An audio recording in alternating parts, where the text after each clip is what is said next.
All right. Well, as we mentioned, Brian, at the top of the program this past week was the big showdown. Showdown at the Oh Crap Corral, where NXT went head to head with TNA, or TNA went head to head with NXT, depending on how you phrase it. They were on Tuesday night. That's NXT's normal night. TNA was bumped one night early due to network programming. And AEW, you mean? Or AEW. What did I say? Well, because NXT's feuding with TNA, you, I think, confused AEW with TNA for this example. So you're saying there's TNA and NXT. Yeah. So that's one show, and then AEW was the separate show. Yes. Yes. That's what I'm trying to say. God damn it. I'm looking at my notes here where it's NXT versus TNA on one channel and AEW versus my goddamn last nerve on the other channel. Somehow I've dropped my pen. Hold on. See, that's what happens. The wrestling war just makes you go crazy. The point is, NXT was on its normal night on the CW network, and AEW was on Tuesday night opposite because of network programming, and TNA was infiltrating NXT for their big showdown over there. And we knew going in, nobody would suggest anything different. The chances were that NXT was going to win the night because it's their normal night. It's in normal everything, whereas TNA is off kilter here, or AEW is off kilter here. They're not the only one. But they're not the only one. But the question was going to be, how bad was it going to be and what was going to happen? And for this occasion, I watched both shows. And I was thinking, with NXT, am I going to see am I going to see a Braun Breaker?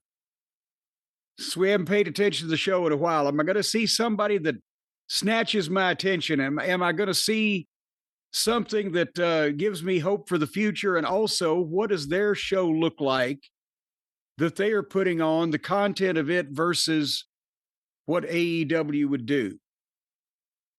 And I've got to admit that NXT had the match of the night of both shows. By so far, it wasn't close. I'm not sure, but whether or not that might be faint praise. We will delve into that, but holy God, I felt so sorry for the Hardys.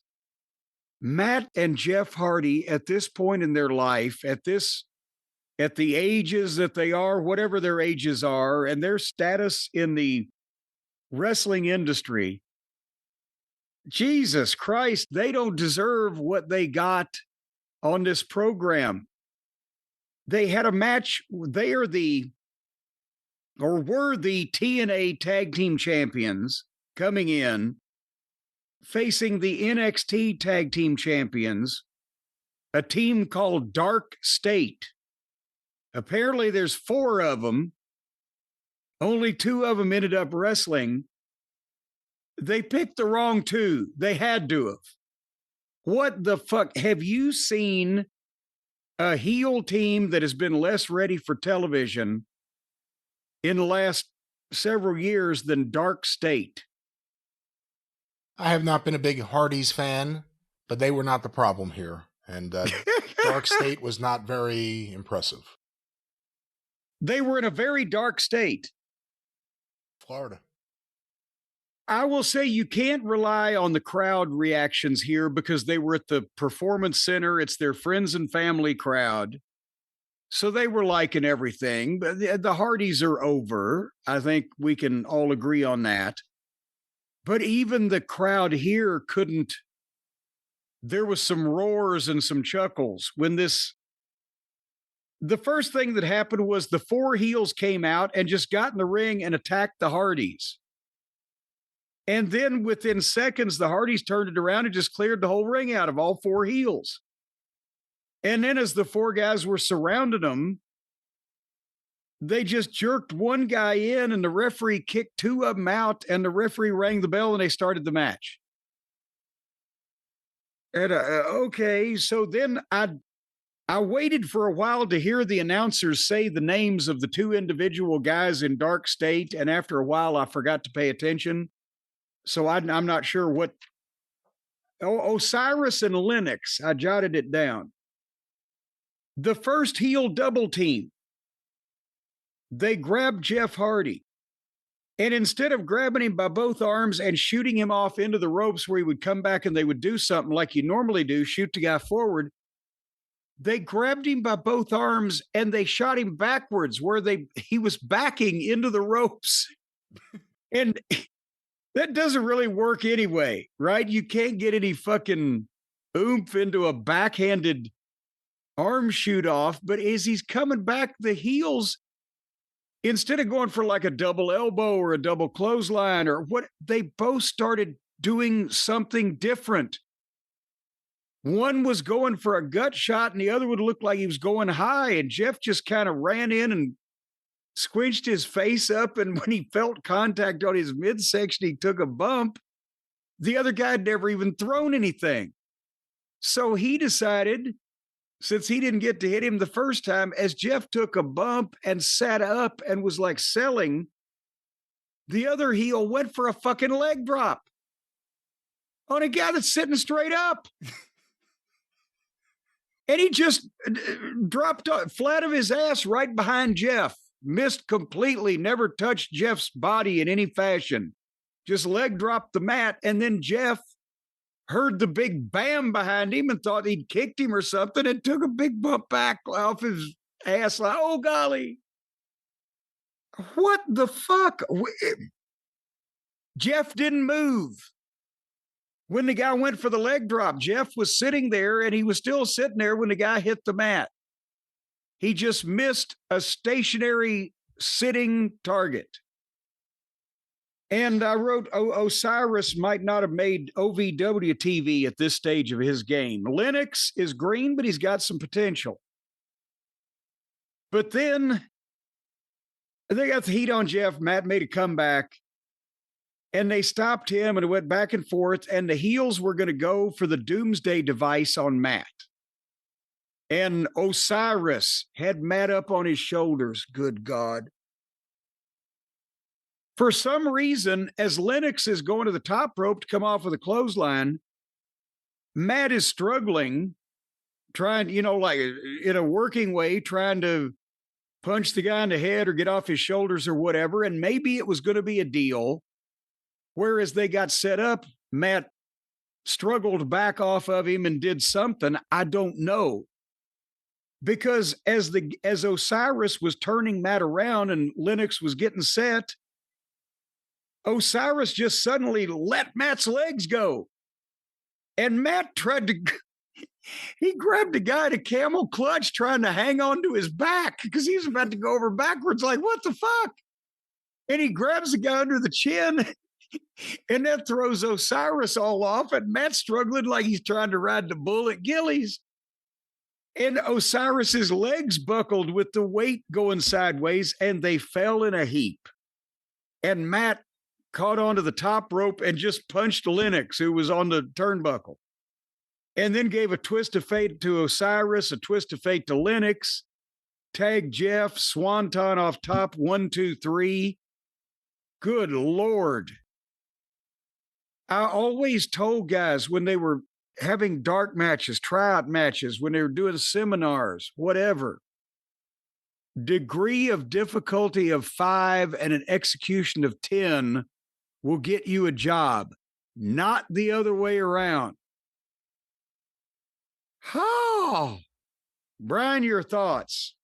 Well, again, you haven't seen the Hardys in a while. We last saw them in AEW, and it was what it was, and we talked about it in real time. This is your first exposure to the Dark State. It sounds like you don't even think they're ready for a dark match. It's a dark day. Yeah, that was rough. It was rough. What does that tell you about the WWE? I mean, because again, this is developmental still, even though there's people that are ready for the main roster if the time were now, there's still a lot of people that it's almost like they're in wrestling school. What did you think of in terms of what this says about the training system there? Well, that's the thing. Well, it's not necessarily an indictment of the whole training system, but these guys were the tag team champions. Now the Hardys are dual champions. They've got both, and they'll do something with that, I'm sure. But the fact that these guys, I never, I never put the belts on anybody in OVW, any tag team that could not have outworked these guys. And we had 25 or 30 guys in a fucking warehouse. And they've got a entire training program with unlimited budget for all intents and purposes, especially compared to what anybody else has ever worked with. There's got to be a better tag team. Unless these guys just had nervous breakdowns and fell apart because, well, they're on national TV every week. That's the problem. Developmental doesn't need to be on national television because you see guys having matches like this. And those fuck ups were shit that you've seen a number of OVW television programs. Guys would miss shit or show greenness, but there was no obvious fuck ups to the level that we're going to talk about here again in a second, that were on this program. It's being broadcast to the nation. And these guys, it's like, showing the fucking guys with their pants down before they're dressed is like, they're not ready for this. They're not ready for a wide audience. Need a lot of work. You know what they had next on this program that I was trying to let impress me, Brian, NXT? The Women's Survivor Series match. Oh, for fuck's sake. They had 4 women from TNA and 4 women from NXT with Jordan Grace, who I guess has gone both ways, as the referee of the thing. And as a Survivor Series elimination match, the segment started with entrances at 9:24 and ended 29 minutes later. And I don't know all these girls' names, and I didn't give a shit. But did you see the finish? Yes, I watched the match. What did you think about the one girl doing a reverse zinc? The Fosbury flop is a recognized high jumping technique. I think the zinc should forever be known as when somebody looks like they're just trying to commit suicide in a wrestling ring and just diving into the unknown with nobody there. She did a reverse zinc. So 2 of the girls carefully helped each other balance on the top rope, and then they both backflipped off.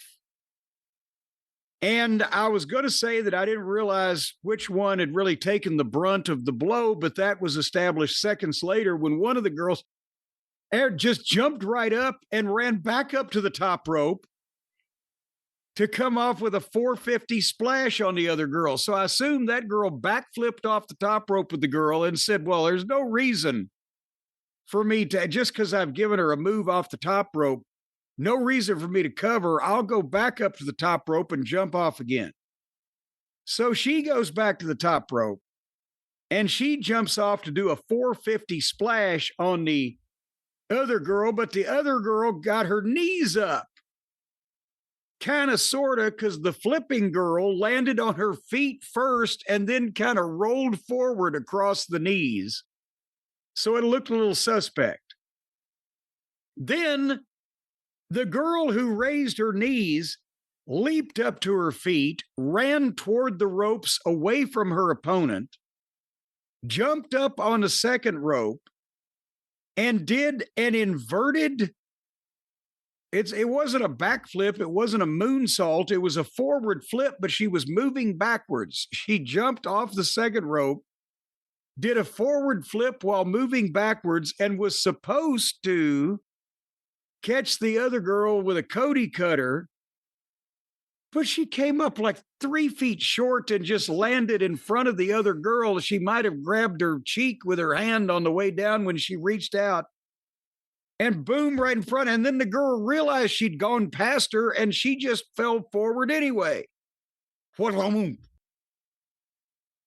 But then our old friend Jane Wayne Gacy, remember her? From back when we used to watch NXT before we regained a level of sanity? Jane Wayne Gacy is the NXT champion now. So she had blind tagged the girl who missed the Cody cutter, and she jumped in. Now, the girl that missed the cutter, it looked like she fucked herself up. Bam! She probably knocked the breath out of herself, but the other girl. And you haven't given any names. I believe that was Saul Rucka or Ruka, whatever, however you pronounce it. Saul Rucka. Saul right now. Well, she landed there in a heap, but the other girl just kind of fell face forward. But that was the girl that needed to drop the fall. So Jane Wayne Gacy had blind tagged Saul Rucka, and then Jane ran in and stole the pin on Faceplant Girl. Christ on a cracker, 30 minutes to get there. What'd you think? Every time I say anything negative about NXT, people just go crazy. I always say it's not a great show, and people are like, it's a great show. No, it's not a good wrestling show. It's like professional AEW. And this match went forever. I like the best of the women's division in wrestling. I've raved about recently Stephanie Vecchare matches. You know what I mean? Like, I like the good stuff. It was just a whole lot of stuff. You could appreciate some of the athleticism, but it almost looks like if you watch it and you've watched wrestling for a long time, not people who are naturals, but people who are like, have just been taught how to react or how to turn around and sell like your body's in motion, even like nothing seemed real at times. And as a performance, they're doing everything on purpose, not by just feeling it and doing it. They're trying to do everything, as is what you're saying, and you can tell that they're remembering the things they need to do as they go along. Yeah, again, just that whole ending sequence of the Spanish fly or whatever it was off the top rope. Then the 450, which came up a little short because they knew what they were about to do, and then the botched ending where, it was just one was shorter than the other and didn't get there in time. No one felt like a natural in there. It just felt like a bunch of people that were taught the same way to kind of react the same way to things and do things. And, I don't know. Again, I like the best stuff in women's wrestling. These are, for the most part, people that WWE brought into their system and trained from scratch, and it shows. I've noticed a lot of the WWE women's division at the newer part of the division is looking like more like competitive gymnastics and a little bit of the parkour than. Yeah. I mean, they're all about sports entertainment. Literally, they should start like a volleyball team. They would kill everyone. What about full contact volleyball? Where they actually get to fucking nail you over the net and shit, like fucking spike your head as well as the ball. Well, I mean, all right. Yeah, again, it may not be the best sport for full contact, but. Well, maybe, okay, make it a lead ball with spikes. They should do that. Remember, like, Battle of the Network Stars? It should be like Battle of the Superstars Not Good Enough for TV, and just have them all compete in like athletic endeavors and air that instead of like LFG for a few weeks. LFG, now, was that the Legados del Fantasmos? No, that's not. There's a D and not a G. This is a G, and we're back to, what are we talking about? NXT. Yes. The North American title was on the line with Ethan Page taking on our old friend from the WWE, Muhammad Ali. Mustafa Ali. Him too. And remember, I said that NXT had the match of the night from both shows, and it wasn't even close. This was fucking it. And I'm going to preface it by saying, yes, people are going to say, oh, Cornette, they still did a little too much in places, and they still got to slow down a little bit. And that wasn't perfect. But these guys recognized that they had a main event spot, or not a featured spot, let's say, on the fucking TV show, and they want to get over, and they worked their ass off. And they nailed a high percentage, 90-something% of whatever they tried to do. They kept the pace up. They had interesting and innovative spots and moves. They again, it was modern. They went a little too far in some aspects, but the spots, the pace, the work, the effort, the break spot, Page swung Ali throat first into the post in a strange way that I can't describe, but it looked neat. There was a spot where Page dropped Ali face first on the top turnbuckle and then hit him with a big kick, and Ali took a bump ass over tea kettle. And Page went for the cover, and Ali backbridged out and then collapsed from the effort. It was odd, but it got a pop. There was some different things here. Ali took a hell of a face first into a lower turnbuckle for a 2 count, and he gave a nice tornado DDT for another 2 count. And right as they went for this, Ali did a big dive, and both of them went over the announce desk of what a bump that was. I wrote, they're hitting everything, but they're pressing their luck. I'm like, something's going to go bad unless they go, because the people were with it. And Ali's, when they came back from the bump over the goddamn desk, Ali's foot was wrapped in one of the audio or camera cables, and the way that he did it, I'm not even sure yet that it wasn't an accident, because he got it around his leg and it stopped him. It distracted him as he was trying to climb to the top rope. And I'm wondering, did he fasten it that well and that smoothly and do it that realistically, or was it just a happy mistake or happy moment? But Page pushed him off the turnbuckle all the way almost to the railing, boom, and then threw him in with the cable still around his leg and hit a twist of fate on him, 1, 2, 3. Yeah, that push looked pretty brutal. I think he wanted to go about 2 feet farther and land a little different way, but he, knock on wood, he's all right. But again, it wasn't perfect. It was starting to be a little much, but by far the match of both shows, and they did it in 15 minutes. So the time flew by because they were busy. Shit was going on, but they didn't stay forever. And they would actually sell shit at some point in the middle of things to give it some oomph. But and the fans were in this. Yes. And again, hometown, that's their building, but there was some other things that night that they weren't nearly that much into. They didn't need to be biased to like this. So that was, of this show, that was the thing that I remember and really that I would have watched on purpose if I was just a regular guy walking down the street, peeping into people's windows to watch their TV. So obviously it started with pure hatred because of his silliness in TNA. And then in AEW, you would watch Ethan Page. I would tell you I thought he was all right, but he really didn't get a chance to do too much shit. And some of the stuff he was involved with was just terrible. Now that he's in NXT, what do you think of him? Seeing him actually work a one-on-one match that isn't surrounded by silliness or anything. No, he's good. He's good technically, and he obviously mentally knows how to put this shit together to where they did a heck of a job here. I'm sorry to say that I think he can be employed in some aspect for some time.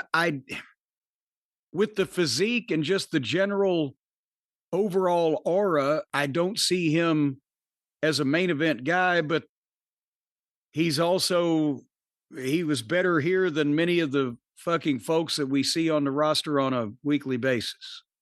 I mean, the main roster is what I'm saying. So he's got something, but we're not looking at the next Braun Breaker here. I'm sorry. You know what else I was sorry about? Did you watch one of those backstage segments? I don't know. No, I skipped all of that because time was limited, but I was sorry that wasn't the main event. They had to give us one more match. We had the men's 8-man TNA versus NXT elimination match with special referee Joe Hendry, who also, like Jordan Grace, goes both ways.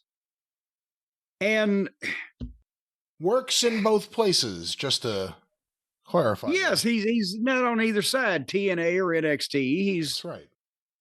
He's been in both fucking trying to find some perverted thing to say. I see what's going on here. He's been in both positions. he's been on both ends of the spectrum, so to speak.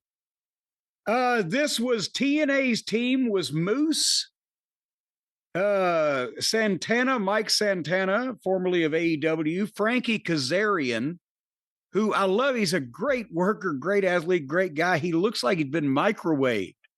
He's really tanning. And who else was the other fellow on that team? God damn it. Dick Slater. Was that his name? I don't think it was Dick Slater.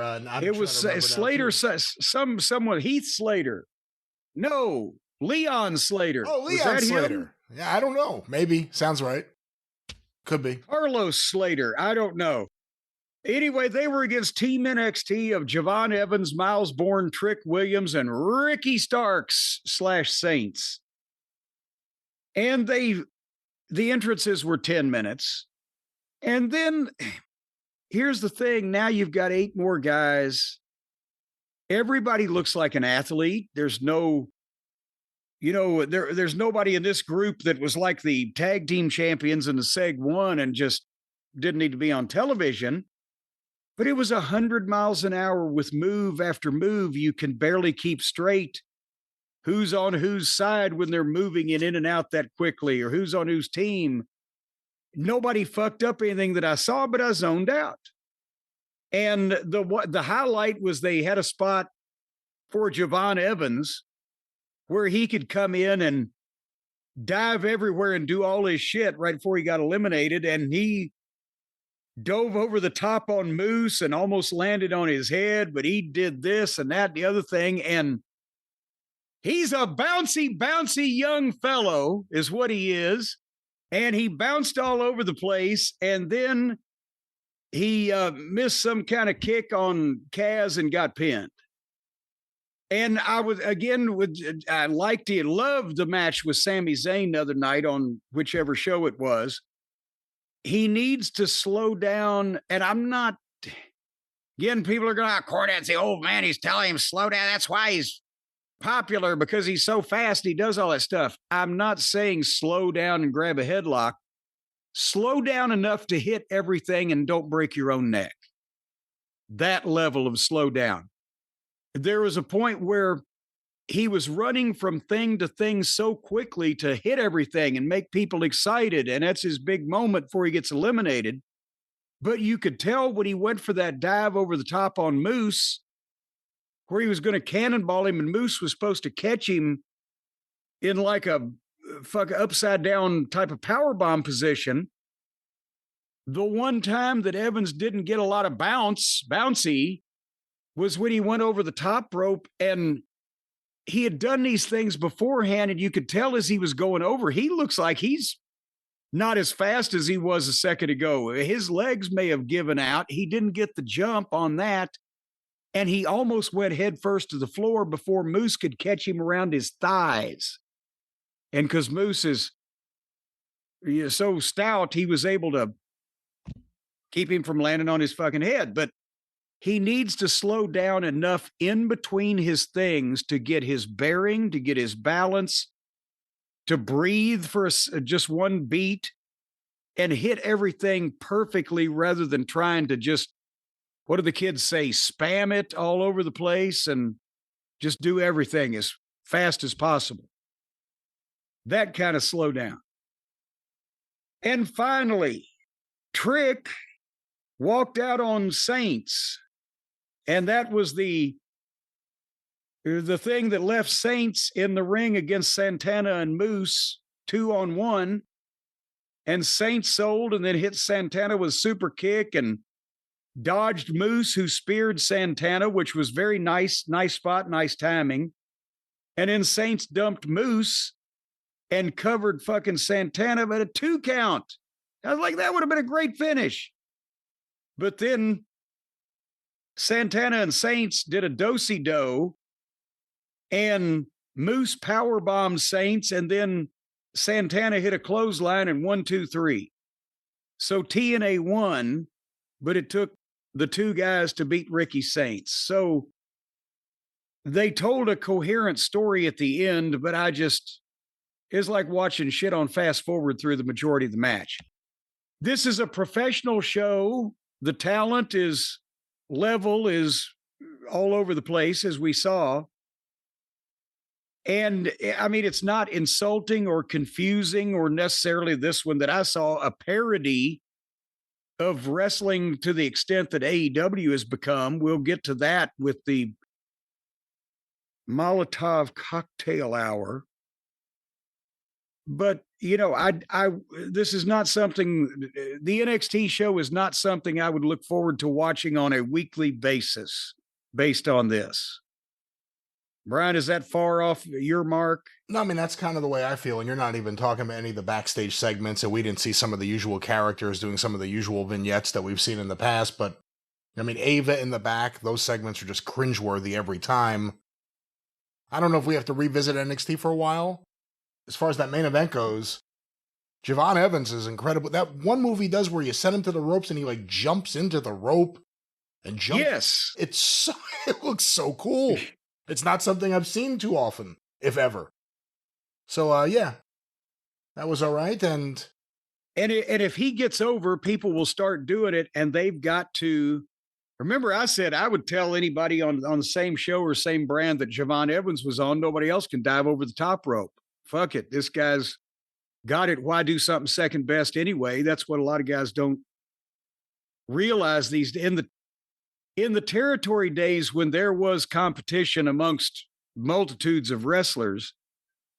You'd steal some shit when you could that got over, but you wouldn't do somebody else's shit around on the same show or in the same territory if the other guy did it better than you. Because then you just look like a goddamn idiot. But nevertheless, yes, Javon, they need to keep him special. But I don't know, Brian, at this point, I know it was a head-to-head thing. But to be honest with you, at that point in time, I had to get a little rest. I had to take a little nap. I had to go to sleep in between shows so that I could just have the strength and the courage to go on. Do you blame me? I can't blame you for that. It's a long road with all this wrestling. The road is long with many a winding turn that leads me to bed. I go to bed like I'm dead, and I sleep the sleep of the corpses, ladies and gentlemen. I sleep the sleep of the undead because I am on a Helix sleep mattress, and they will put you 6 feet under, baby. I'm telling you. I'm surprised. We're not telling them that. They're not going to put anyone 6 feet. What the hell kind of thing is that even to say? Figuratively.